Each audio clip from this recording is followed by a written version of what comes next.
Last year, I reviewed AURALiC's Altair G1, which is a hi-fi music streaming DAC and preamplifier. And I really liked it. I thought it made a very compelling case for itself for its asking price of about £2,500. But stepping up in the AURALiC range to the Altair G2.1 is a very significant step up in terms of price, with the RRP being £5,299. But if you believe in the hi-fi rule of doubles, well then it should well be worth it.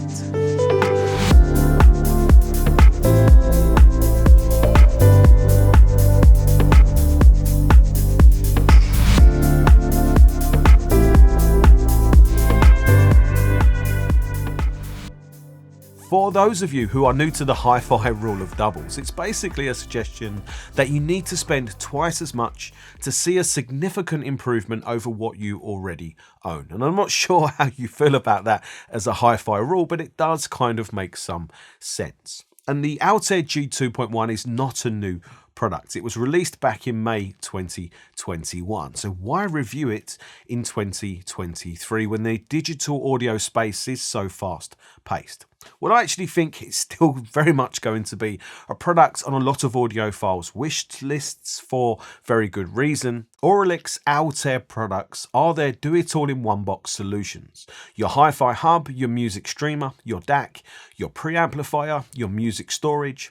With the G2.1, you're moving magnet phono stage. So they're trying to be something for everyone, or maybe a do-it-all for you, except amplification hi-fi product for keeping it simple but doing it well. And I think the Altair looks nice. Yes, it's a very stealth-like design, but there are some nice, the logo there and some other nice accents. So when you hold the 2.1 in your hands, wow, it's a very heavy, very substantial unit, which gives you an inkling of what's going on inside, such as a chassis in a chassis type of design using a copper base, sprung-loaded feet for better isolation.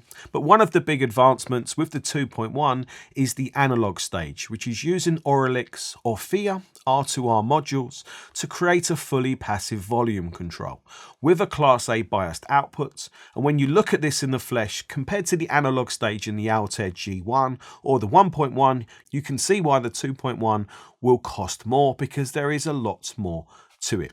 And for its digital chops, the 2.1 has more power and processing capability. But there is also a lot that is the same, such as the 4-inch non-touchscreen that's okay but not amazing in 2023, and also Lightning DS, which is AURALiC's own proprietary music control app that's very good to use. And this is my second period of time using it, which helped because it's quite complex with a lot of the important things being hidden away.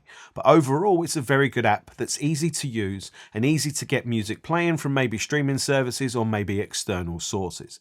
But as I mentioned, you do need to go digging into the menus to access some important things, like choosing to use digital upsampling, parametric equalization, or maybe speaker placement compensation, or just how you want the screen to behave. But I was really impressed actually by how well Lightning DS app scaled to my phone. And by that I just mean, interacting with it on a much smaller screen size.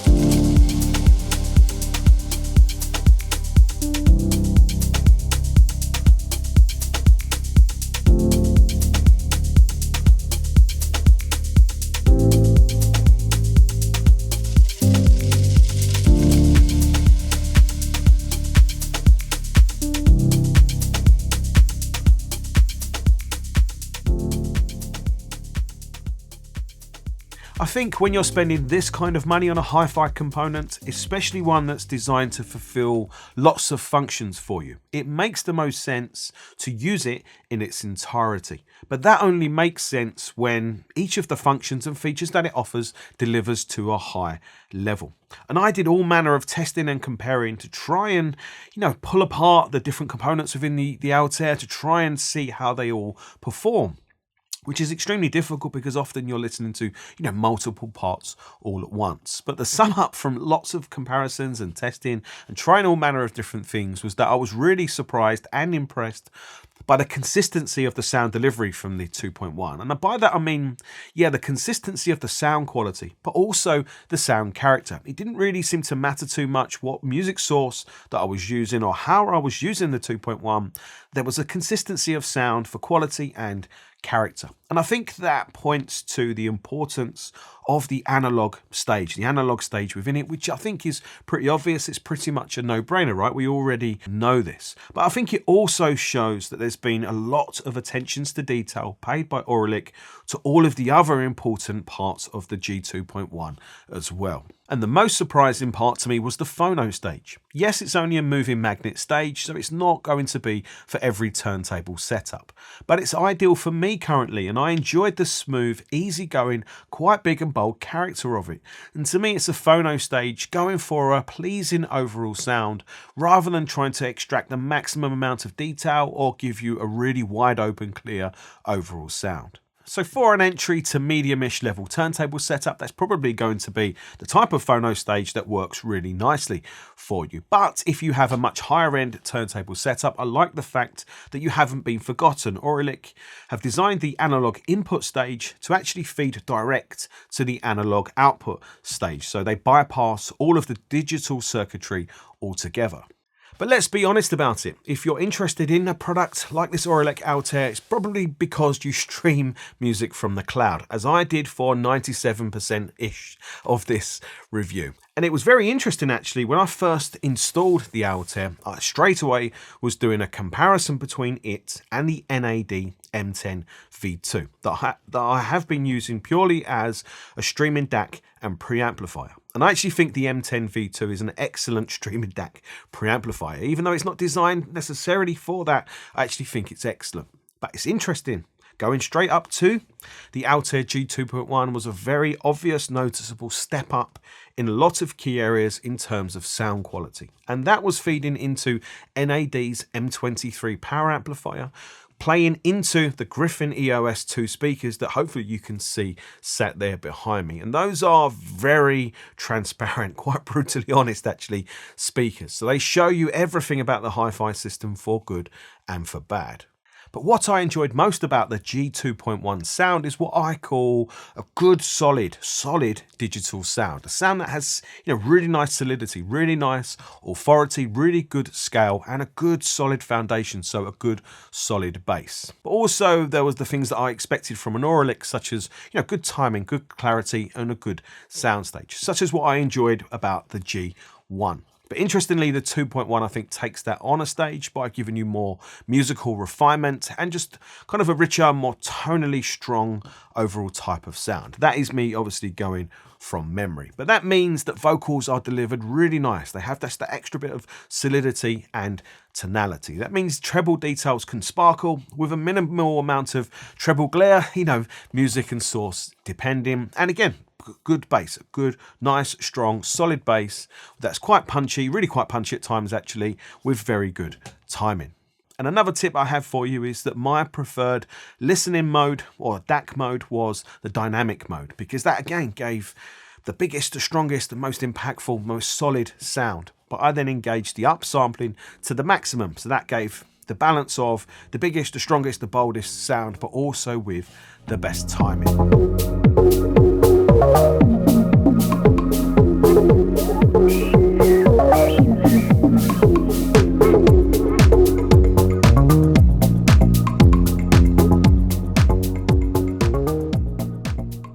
So what about weaknesses and or competitors in the competition?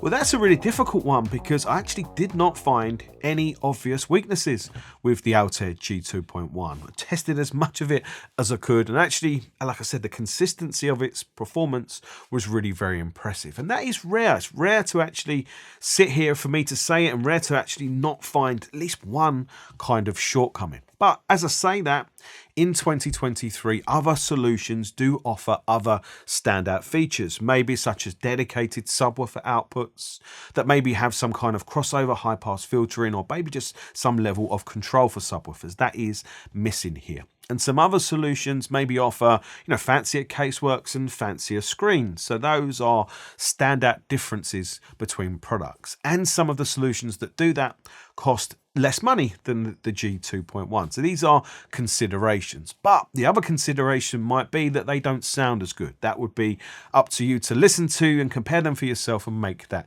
decision. I want to close out the review with just a few suggestions of how I think the Altair could be improved. One way would be how the information is displayed on the screen. There's a couple of different options, but I found sitting at a distance away, either looking at the album art or the volume control or the volume, the way that's all displayed, I found it very difficult to see both. So I was actually turning the screen off. But interestingly, when you use the Altair as a phono stage or for the analog input, well, then the volume becomes really large and it is easily readable sat at a distance. So I think a nice mode to be added would be displaying the album art maybe for 10 seconds, then that going away, and then having a really big, easy to read volume in the center of the screen. I think that would be a nice addition. I also think a nice addition would be with the Lightning DS app to have buttons to control the volume as well as the slider, because sometimes sliders can get a little bit sticky, or maybe there can just be a little bit lag through the network and then the volume can go sometimes a little wild. And I think with buttons, you can just easily creep the volume up and down nice and simply as you're listening, and I think that would be a nice addition. While we're talking about that, I think an easier way to put the Altair into standby within the Lightning DS app would be a good addition. I mean, maybe it exists now, but I could only find the standby button by going deep into the menu in order to do so. So just the button being more easy to access to put the product into standby, I think again would be a nice addition. And one last feature I would absolutely love to see added into a product like this would be Dirac Live room correction. And I know I keep banging the same drum. If you're a regular to the channel, you're probably tired of me saying the same thing, but I actually think it's such a useful feature. Being able to measure and manage the total sound of a hi-fi system in a listening room is such a useful feature. And the best place for it to be, or for it to live, is in the digital music source, which is why I'm obviously pointing the finger here. So I would love to see the development of, AURALiC's products, and especially a product like the Altair, with the addition of something like Dirac Live and maybe some of the other suggestions that I've mentioned, because I think it would take what is already an excellent product to that really to that next level. So I hope you've enjoyed this review. I hope you found it useful and helpful. If you've enjoyed it, obviously hit the thumbs up button. And if you enjoy my take on hi-fi and hi-fi reviewing in general, please consider subscribing to the channel. Thank you very much for watching, and I'll see you soon. Take care.